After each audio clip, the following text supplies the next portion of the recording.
everyone. Good morning to you all. Welcome to Salesforce Women in Tech Group Kolkata. This is the second event of this group, and we are so excited to have Archit with us. We are going to take the topic Enrich with Cloud Sales and Service.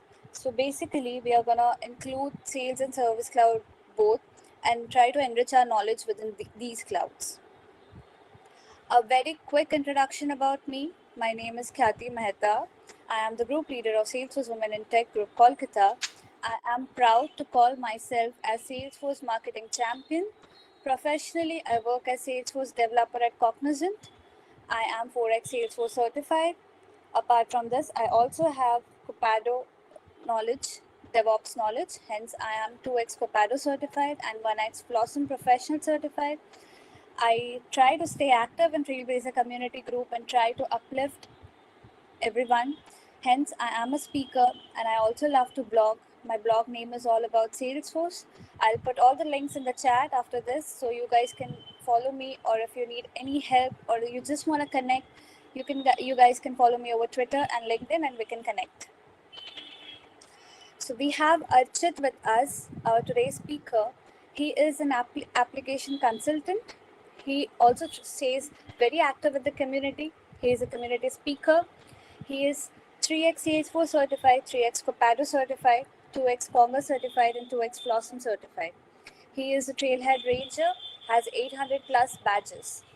I would request Archit to take over it, and he'll be the best to tell about himself. So over to you, Archit. Thank you for accepting my invite.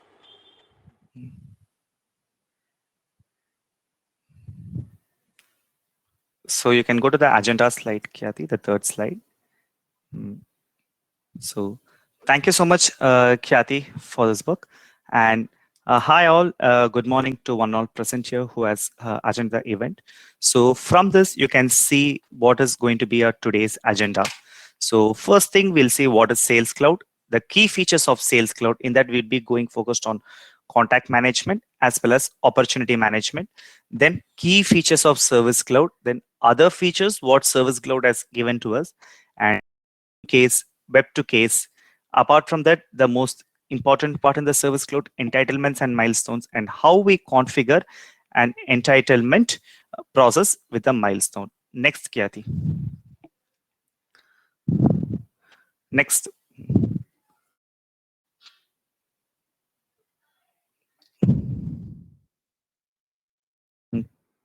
Just hold on, guys. I think it's loading.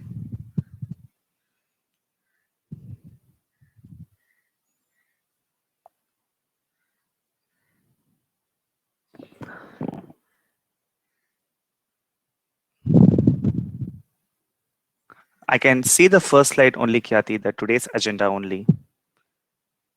I think it's loading. Okay, fine. I think it's loading. So first we see here what is Sales Cloud, and here we can see what is.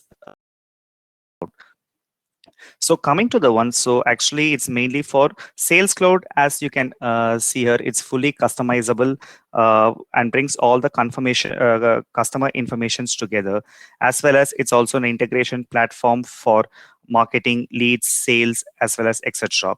And among the features, what it's having, Cloud for closing the opportunities, lead deals, etc. Apart from that, we can also connect more than the services. We can easily guide with a prospect.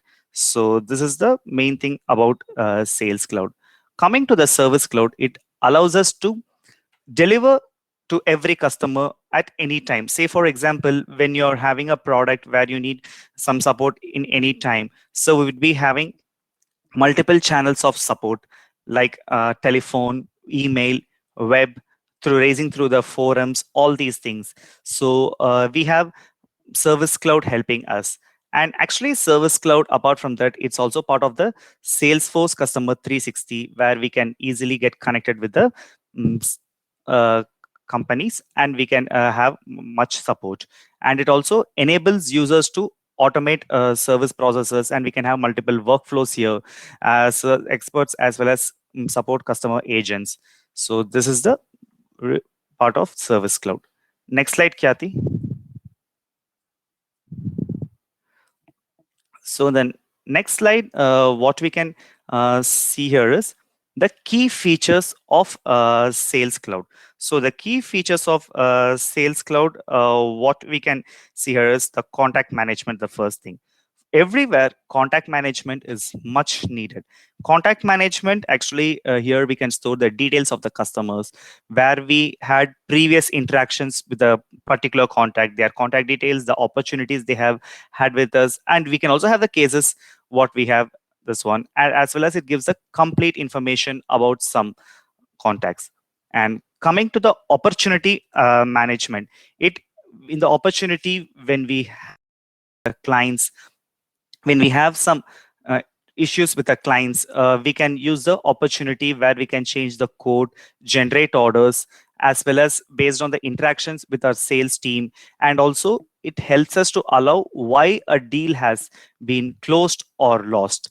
So out of the box, on the opportunity, we have a field called stage, and stage is mainly for the sales track their deals. So coming to the prospect stages, what we have prospecting, qualification, and need analysis, value proposition. These are all the standard ones which Salesforce give before entering into closed won and closed lost. This part we can customize as per our business needs. So the stage part can easily be customized based on our needs. And the next thing, Salesforce Engage. Salesforce Engage, actually, it's mainly to give the alerts to the active. Can easily create personalized campaigns. Say when you attend an event, there we can gather some leads for our business, for our marketing. This is needed for the Salesforce Engage. This you can learn more when you go depth into the Pardot side. Next slide, please.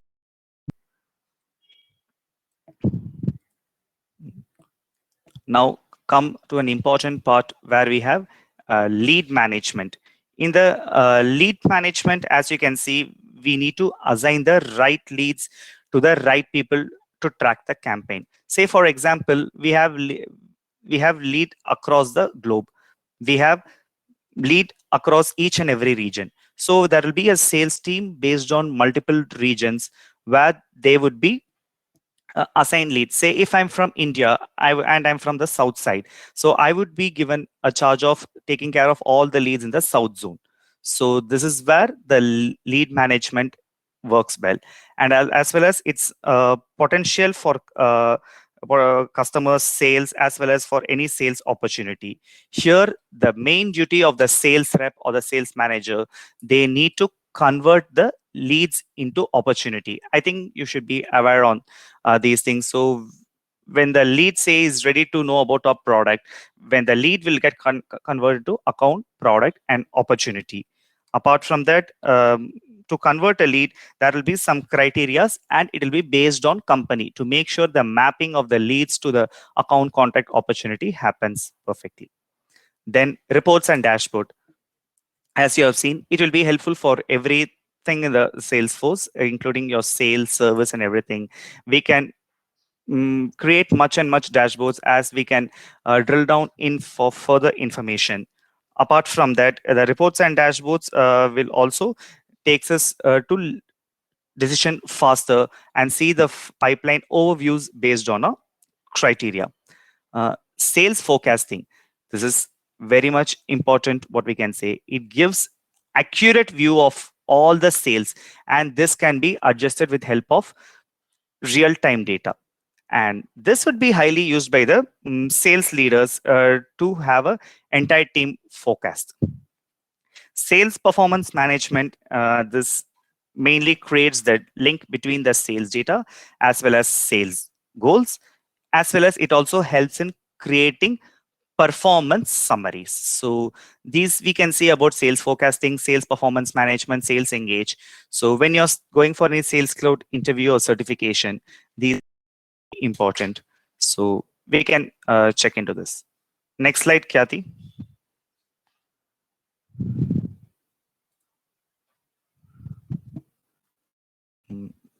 So in the next slide, you can see the lightning view of the contact as well as the opportunity management here, contact management and opportunity management. As said in the previous slides, you can see we have all the details of the contact. Say engage part you can see here. You can see the cases here, as well as the activities and chatter we can see here, as well as the details we can get from the contact. So this lightning view has been very friendly for the users, where they can get about all the details where they had with linked to the particular contact. In the next slide, as I told, the first top is the sales process, where it's based on the stage. We can change it accordingly as per our convenience, as per our mm, organization plan, everything. So this is the sales process which is going, where we can track the expected revenue, and we can also have the activities chatter details here, as well as the news you can see from this side, where we have to know certain things. So this is the difference between the contact management. Next slide, Khyati. Mm. Now we are moving to the service cloud. So first, to go about the key features of the service cloud, first we have serve console for service console. Instead of having like the tabs, this one we'll be having a single console, as its unified platform to manage all the cases, as well as it gives agents to prioritize. So whatever objects we need for these cases, as well as the objects related to the service cloud, we can have everything in the service console, where it will be friendly for the service team users. As well as to enable service console, we have to go to the users and we have to check the box called service cloud user checkbox. Then only it would be visible for us in our Salesforce org. This would also give much experience for users, where they can deal customers for each and every case. Say when you open a case, you can see from that case itself, you can click account contact, the details of the customers, the other details, what is involved in that case. So from one case, you need not have multiple browser tabs. In that Salesforce object tab, you can see multiple details here, which is much customer and the user friendly. As well as this is very a centralized interface, and it's devoted to the customer service support as well as the experience. And this would mainly help the service agents, being a unified console, they can view all the relevant informations. So the next is knowledge base. It's knowledge base where we can have articles to help our internal employees as well as the external customers. Say they will be knowing more about the products, what we can have for the customers, as well as the internal employees, they would be having more idea on how to deal with each and every products to multiple customers.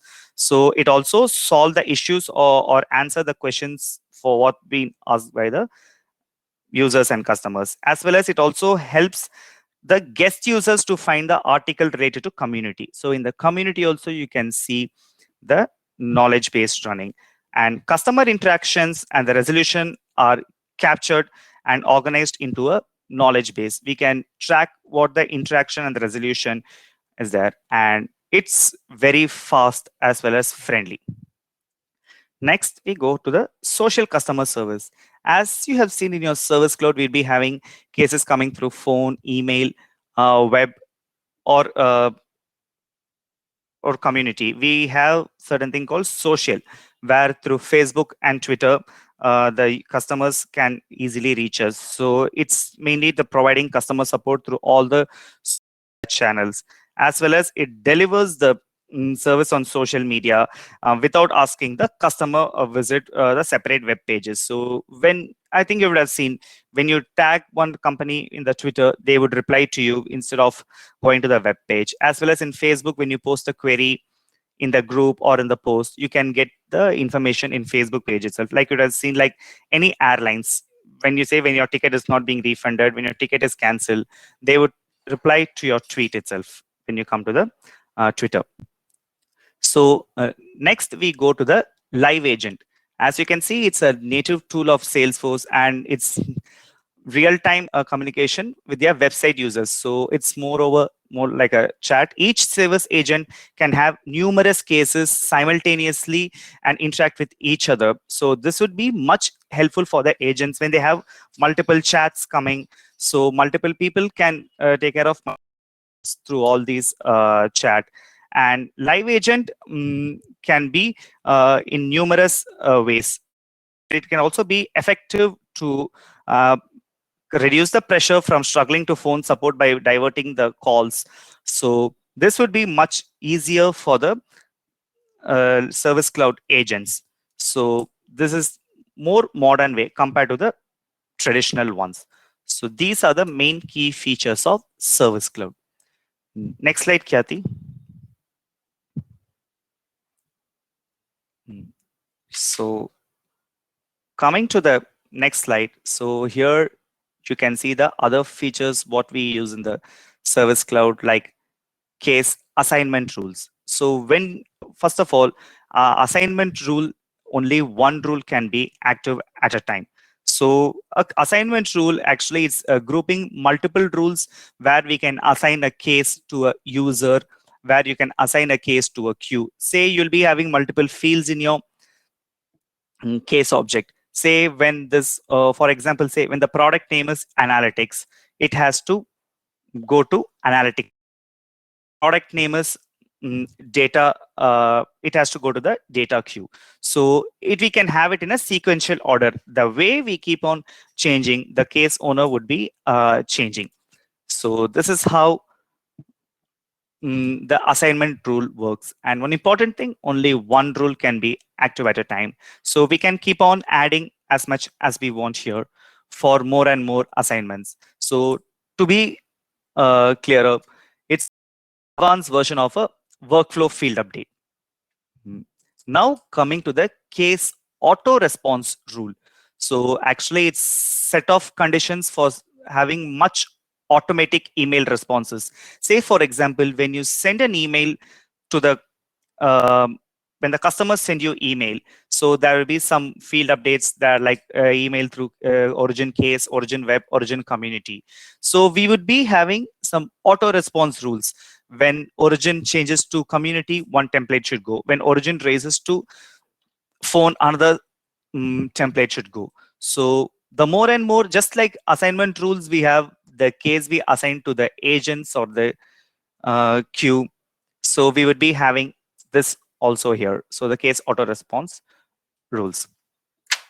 Next, we case escalation rules. And escalation automatically reroutes a case and notify user when it's being open for a long time. So say for example, V2 will be having rule criteria here, where a criteria is defined to, we can escalate a case here. When with an escalation rule, we can choose a case to go to a queue or a user, as well as we can configure the rule automatically to notify a user. When it's mainly used when a case is having some issue, it's also based on the field values what you have in your case object. Next one, Kathy. Okay. This is main which you would have seen in many organization about the email to case. So email to case allows us to generate a case automatically when customer sends an email. Mostly the emails will be like support that companyname.com, everything. So this is how a case would be created. So as well as it also populates some information automatically, saving instead of having some manual information like subject, description, the names, and etc. Salesforce email to case should be used when you have one or more email address which handles manually. So we can configure more than one email to case if our organization has multiple email support addresses. Say we have multiple kinds of product and we have customers in our around the globe. So for each and everything, we have certain email to case to be addressed. So an email to case is of two types. One is email to case, other is called as on-demand email to case. So from email to case, what you can see from here is it uses an agent on the machine behind the organization network firewall. But on-demand uses Apex email service to convert email to cases without having a install an agent behind the network firewall. Next slide, Khyati. See, so now you can see the difference um, the email to case as well as on-demand email to case. As said in the first point, email to case, it requires an agent to be installed behind the network firewall. But on-demand email case, it's a very simple version of email to case and does not require any agent. So coming to the next one, the email to case, it does not contribute to API usage when creating cases.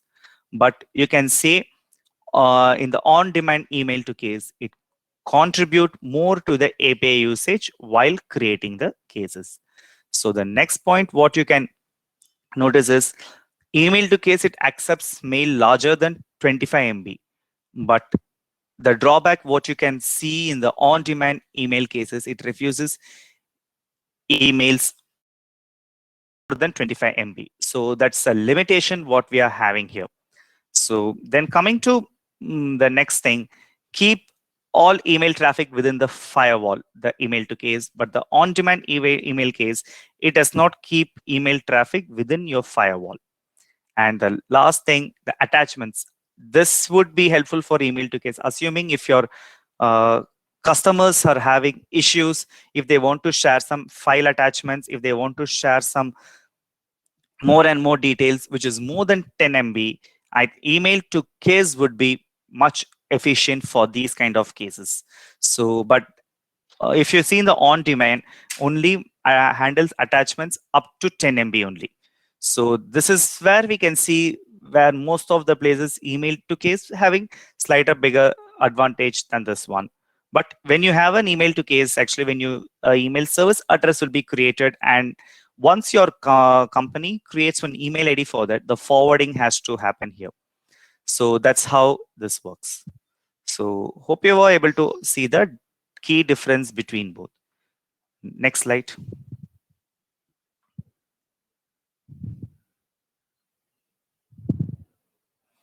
Okay. The next thing where we can see here. So before you have the email to case, first we need to go to the setup. Once we go to the setup, and then only it starts accepting the emails which can be converted to cases. If we select on-demand email cases, these are the three failures can occur. The first one is bounce message.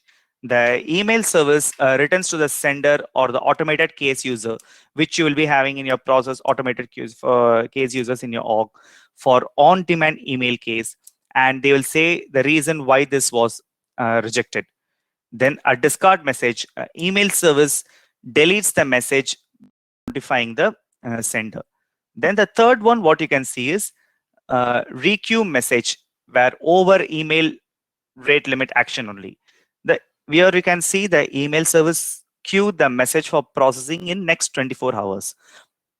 If the message is not processed within the 24 hours, the email service returns the message to the sender by with a notification that explains why the message was rejected. Then routing address specifies email IDs which the emails need to be converted as cases. And there can be more than one routing address for organization. And after the verification of email address, the Salesforce will provide us email service address on which we can get emails that would be converted into cases in our organization. So these are the which we have to know. The next one, please. The next is web to case. So just like what you have seen in the email to case where we can create cases through email, we have another good feature called web to case. So web to case function tools, and it captures cases from the website where you need to capture the information through the website, and we can also choose the fields which can be captured here. You can see in this particular image what they have shared. So in this image, you can see the contact name, email, phone, subject, description, other things which are being captured. So here they are used to generate a web form in HTML format with the Salesforce fields that we can get the information through the record, as well as it allows you to capture information in your company website and have details in the Salesforce as a case record. And we can create fields in Salesforce on case object that align the information in your website form, and we can collect. And the last point, in any edition like professional, enterprise, unlimited, performance, developer edition, 5,000 cases can be captured in 24-hour period. So as you have seen from here, we have phone, email support, as well as we have the web support. They would be used in multiple organizations on creating cases. Next one, Kyati.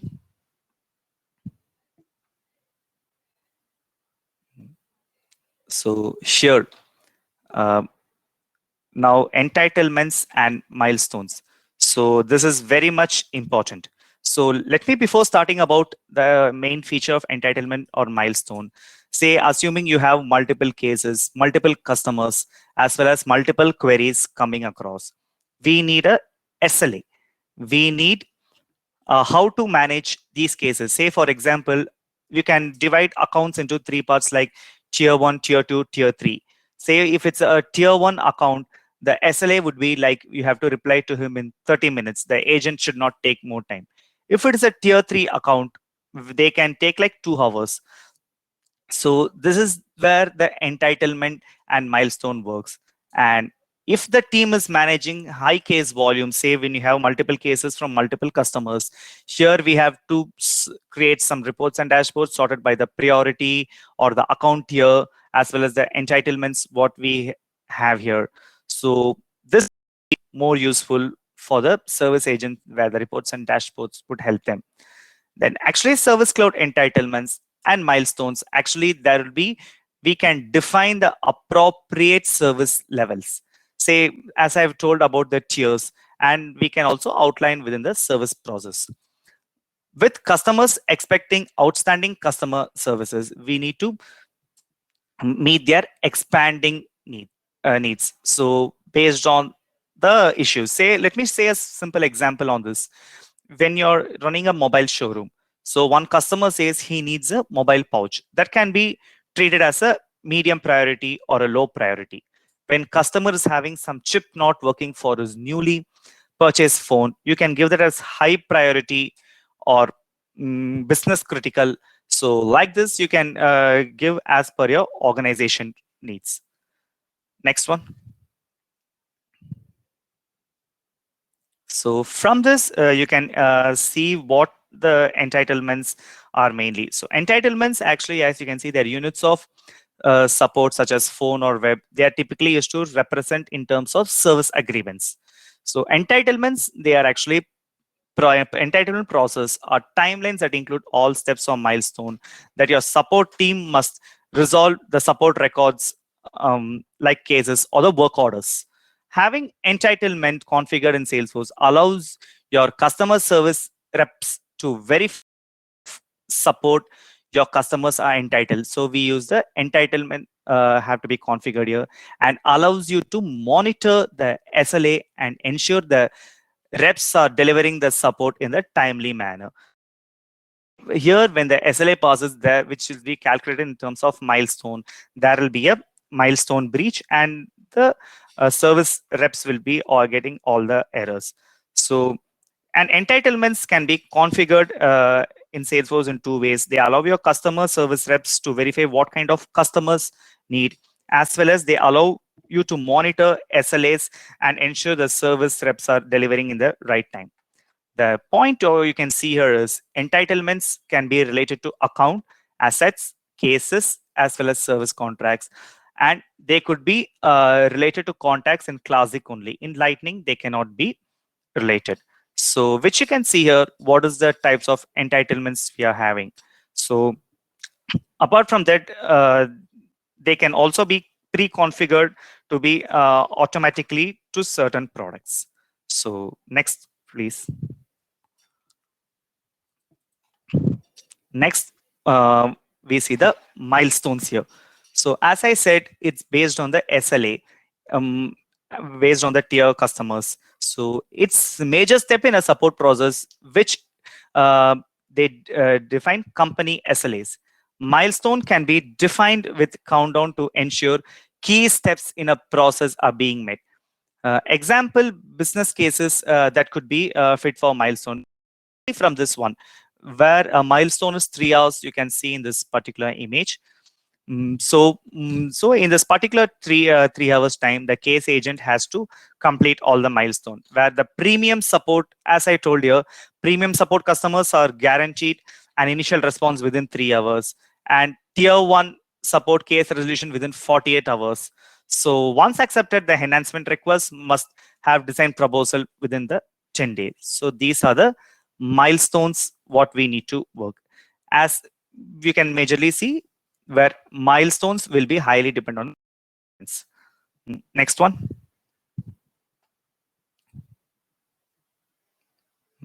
So the important thing which we have to come across, entitlements can be independent from milestones, but a milestone requires an entitlement process. You can have entitlements enabled without an entitlement process with milestone. There are also some nice alternatives to milestone that play well with the entitlements. Next one. So this is what each and every org where they work on the entitlements and milestone would be working. So as I said, in the email to case, we need to go and enable the email to case. We need to enable the entitlements. Then once we enable the entitlements, we have to create some milestones where you'll be seeing with the images in the upcoming slide. Then create an entitlement process and add the milestones to your process, add workflow actions to the process milestones, as well as we can create email templates for products. Just we are having a standard email templates with our org, we can also do for this. So from the image, you can see here the steps what each and every org should do. The first one where we can create a milestone for the case resolution. Example, create an entitlement process. Then we can add the milestone, what you can see in the third of the image. Fourth one, I think people who have been working in Service Cloud would be familiar with these symbols, the tick, the yellow symbol, as well as the red symbol. So here is the one we'd be going to add for the workflows. And fifth one, apply the entitlement process to customers' entitlement like phone support to an account. And six, create case from entitlement. This one. And next one.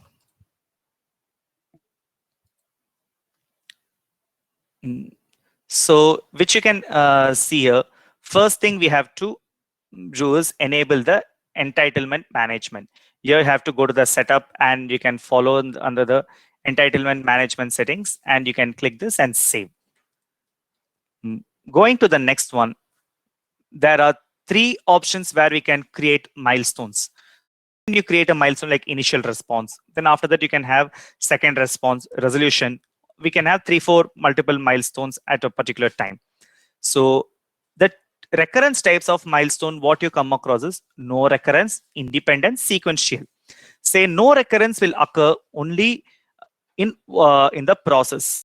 First, for as an initial response, so we can have no recurrence. Sequential, it occurs until the process is ended, the sequential one.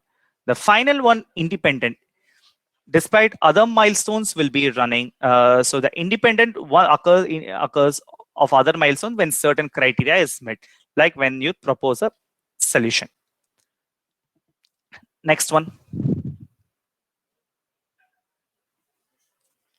So in here, you can see what we can do when creating a entitlement process. So once we go here from the image, you can see the process name, which is a mandatory field. Then you can give a description, and we have to give an activate here. We can name the process, and we have to make sure it is active as it's linked to the cases. So entitlement process, our business hours define when entitlement applies and will drive the milestone countdowns are running versus the post unless the milestone has its own business hours assigned. Say for example, when you're working on a by starting at Friday 4 p.m. Your business ends at 5:30 on that particular day. So at 5:30, the milestone must stop as per the business hours, and then on Monday when you log in at your 8:30 time, that would be the continuation of after that 1.5 hours. So this is very much mandatory here. The entitlement process per business hours would be defined here. This can be done through either admin as well as we can also write some triggers here based on our company business. Then this is where you can see. So once the entitlement process is created, first what you can see here, the process name, then which it's related to, and based on the created date as well as the business hours. And they have a criteria here based on the criteria when case closed equals true. So here is the one you will be adding both the milestones. See here, when you can see the milestone, as said in the previous slide, milestone is highly dependent on the entitlement process. You can add multiple milestones here, like initial response, final response, anything. And here you can see the minutes to complete the workflows, as well as we can also have the time trigger Apex class when needed. So this is where the milestone criteria would work, as it allows you to create specific criteria that the trigger start of the milestone, like moving, like waiting for customer to in progress and provide customer to update. Like that, you can have multiple things. So apart from that, where you can see the entitlement process, it's based on the created date, as you can see in the description as well as in the image.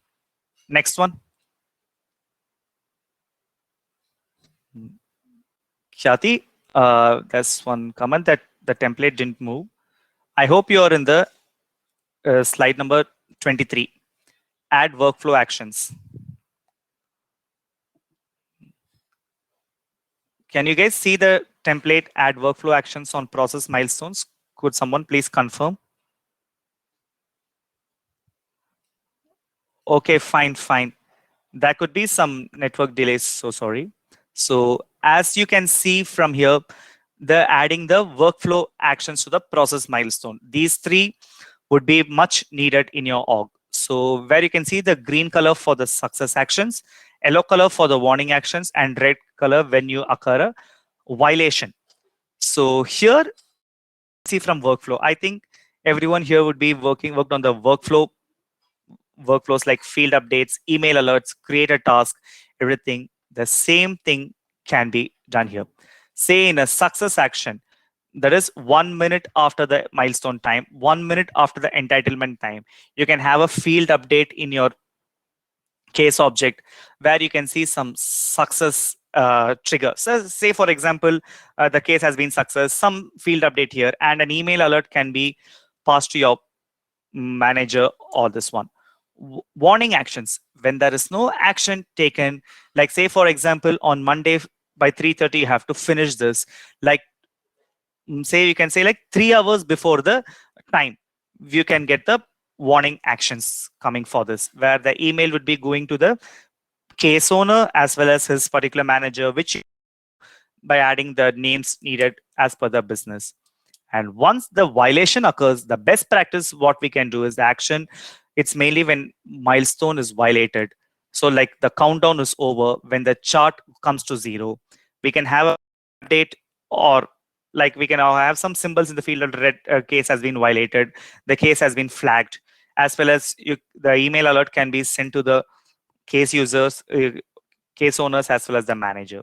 So these are the ones what you can see in the process milestones. So this would be much benefit for the service customer service representatives, as they can get all the alerts, especially for the warning actions. When the time is left, they can easily have this, as well as they can get the alerts for the team to work on. So next, that's it. So